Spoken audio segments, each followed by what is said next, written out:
बिस्मिल्लाहिर्रहमानिर्रहीम। अस्सलाम वालेकुम dear viewers. Chemistry 10th class, बहुत आम पेपर, बहुत इंपॉर्टेंट क्वेश्चंस जो आपके पेपर में आने हैं। तमाम स्टूडेंट्स को इंशाल्लाह वो बताऊंगा कि आपके पेपर में कौन कौन से क्वेश्चंस आने जा रहे हैं। आप तमाम स्टूडेंट्स से रिक्वेस्ट है पूरे वीडियो को देखिएगा, एक एक क्वेश्चन जो है वो बहुत ज़्यादा इंपॉर्टेंट है आप तमाम स्टूडेंट्स के लिए। ठीक है, ये मैं आप तमाम स्टूडेंट्स को कुछ सर्कल्स लगाए हैं। केमिस्ट्री का पेपर है, ठीक है, और 1 घंटा 45 मिनट आपका टाइम है। हिसाब आपको अभी दिखाऊंगा, सेक्शन 1 जो है वो आपको दिखाऊंगा। तो इसके बाद पूरे क्वेश्चंस जो आपको मैं अभी यहाँ पे बताऊंगा ये सारे आपने करने, इसमें से कोई भी स्किप नहीं करना। इंशाल्लाह पेपर आप तमाम स्टूडेंट्स का इसी में से क्वेश्चंस आने हैं। तो सबसे पहले देखें आपके लिए है इरिवर्सिबल केमिकल रिएक्शन की तारीफ़ कीजिए, यानी डिफाइन इरिवर्सिबल केमिकल रिएक्शंस। उसके बाद इक्विलिब्रियम कांस्टेंट की डेफिनेशन है। नंबर 3 है अगर Kc की अज़दी वैल्यू छोटी हो तो केमिकल रिएक्शन की हद की पेशगोई कीजिए। उसके बाद तीसरा है दी गई मसावात के लिए इक्विलिब्रियम कांस्टेंट एक्सप्रेशन लिखिए। मसावात है N2 + 3H2 2NH3। उसके बाद पाँचवा है जी पार्ट pH के 2 इस्तेमालात लिखिए। इंडिकेटर की तारीफ़ कीजिए, एक मिसाल दीजिए। आर्हेनियस नज़रिए के मुताबिक एसिड और बेस की तारीफ़ कीजिए।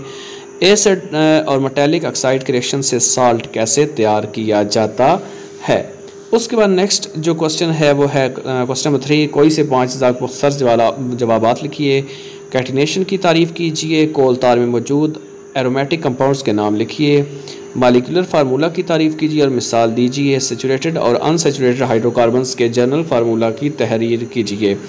उसके बाद नेक्स्ट जो है जो क्वेश्चंस आपके सामने हैं जो आप तमाम स्टूडेंट्स ने करने हैं, उसमें आगे आ जाता है मालिकुलर फार्मूला के बाद सेचुरेटेड और अनसेचुरेटेड हाइड्रोकार्बन्स के जनरल फार्मूला। कंबस्टन क्या है, इनका केमिकल रिएक्शन। उसके बाद पॉलीसैकराइड्स क्या होते हैं, मिसाल दीजिए। जिस्म में विटामिन डी की ज़्यादती के असरात क्या हैं। और 8वें हैं ग्लूकोज बनने की मुतवाज़न मसावात लिखिए। चौथा क्वेश्चन है द इज़ाइल में से कोई से 5000 के मुख्तसर जवाबात। सेकेंडरी प्लूटेंट्स की तारीफ़ कीजिए और 2 मिसालें दीजिए। नंबर 2 ग्रीन हाउस इफेक्ट की तारीफ़ कीजिए। नंबर 3 इंटरनल कंबस्टन इंजन में फॉसिल फ्यूल्स के जलने से नाइट्रोजन के ऑक्साइड्स कैसे बनते हैं। ये आपके तमाम स्टूडेंट्स के लिए क्वेश्चन। फिर आगे देखें जो आप तमाम स्टूडेंट्स ने करने हैं, जिसमें आपके लिए है कैपिलरी एक्शन, स्कम क्या है, इलेक्ट्रोमैग्नेटिक सेपरेशन क्या होती है। उसके बाद नेक्स्ट है कैल्सिनेशन की तारीफ़ कीजिए और इसकी मसावात बताइए। हाइबर प्रोसेस से अमोनिया को कैसे तैयार किया जाता है। नेक्स्ट जो है वो हिस्सा 2 है जो आप तमाम स्टूडेंट्स के लिए बहुत ज़्यादा इंपॉर्टेंट है, वो मैं आपको दिखाऊंगा यहाँ पे। हिस्सा 2 उसमें सबसे पहले है लॉ ऑफ मास एक्शन, तहरीर कीजिए और एक जनरल रिएक्शन के लिए इक्विलिब्रियम कांस्टेंट एक्सप्रेशन अख्ज़ कीजिए। नंबर 2 है साल्ट्स की कोई 4 खसूसियात तहरीर कीजिए। उसके बाद छठा सवाल है सैचुरेटेड और अनसैचुरेटेड हाइड्रोकार्बन्स जो है उसमें क्या फ़र्क है। ये सैचुरेटेड और अनसैचुरेटेड हाइड्रोकार्बन्स की मिसालों की मदद से इसकी वजाहत जो है वो आपने करनी है। नंबर बी पार्ट है प्रोटीन्स के सोर्सेज और इसके इस्तेमालात की वजाहत कीजिए। उसके बाद 7वां नंबर है ओर की कंसनट्रेशन से क्या मुराद है और ओर की कंसनट्रेशन में मुख्तलिफ प्रोसेस को बयान कीजिए और पानी की परमानेंट हार्डनेस को दूर करने के तरीक़ों की वजाहत कीजिए। तो ये है जी आपका क्वेश्चन और ये सारे क्वेश्चंस आपने करने हैं। नेक्स्ट जो है वो आप तमाम स्टूडेंट्स के लिए मैं साथ ही दिखाता हूँ, ये पूरे नोट करते जाएं।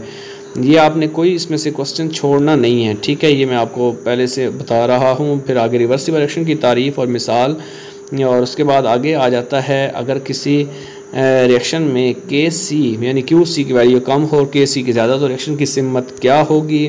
उसके बाद यहाँ पे जो है फॉरवर्ड रिएक्शन की मैक्रोस्कोपिक खसूसियात, केमिकल इक्विलिब्रियम की हालत बयान कीजिए। मिक्स साल्ट्स क्या होते हैं, मिसाल दें। ब्रांस्टेड लोरी एसिड और बेस नज़रिया की पेश कीजिए। कैल्शियम क्लोराइड के 2 इस्तेमालात।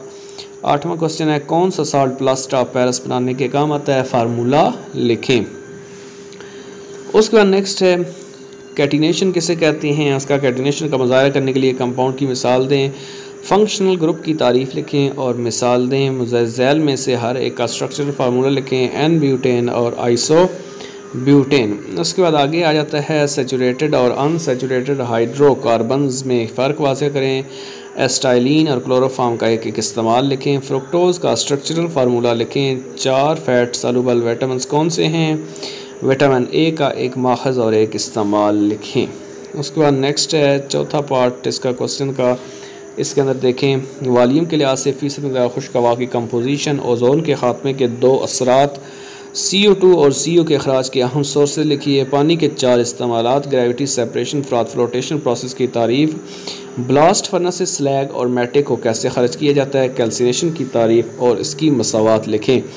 उसके बाद नेक्स्ट जो है, जो आप तमाम स्टूडेंट्स के लिए बहुत अहम क्वेश्चन है, ये मैं आपको बताने जा रहा हूँ। लॉ ऑफ मास एक्शन और इसका जनरल रिएक्शन जो है इक्विलिब्रियम कांस्टेंट का, बेसिस के इस्तेमालात, अल्केन्स के 5 सोर्सेज, लिपर्स के 4 इस्तेमालात। और उसके बाद नेक्स्ट जो है वो है आप तमाम स्टूडेंट्स के लिए यहाँ पे जो आपको मैंने बताना है वो ये वाला है कि क्रूड ऑयल को कैसे रिफ़ाइन किया जाता है, पेट्रोलियम के 2 अहम फ्रैक्शंस के नाम और इस्तेमालात की वजाहत, पानी की वजह से पैदा होने वाली मुतअद्दी बीमारियां कौन कौन सी हैं, 4 बीमारियों की वजाहत कीजिए। ये है जी आपका पेपर। जो मैंने आपको जितने क्वेश्चन बताए हैं ये आपके लाजमी पेपर में आने हैं, इसलिए इनको पूरा टाइम दें और तैयार करें। अल्लाह ताला तमाम स्टूडेंट्स को कामयाब करें। खुश रहें, आबाद रहें।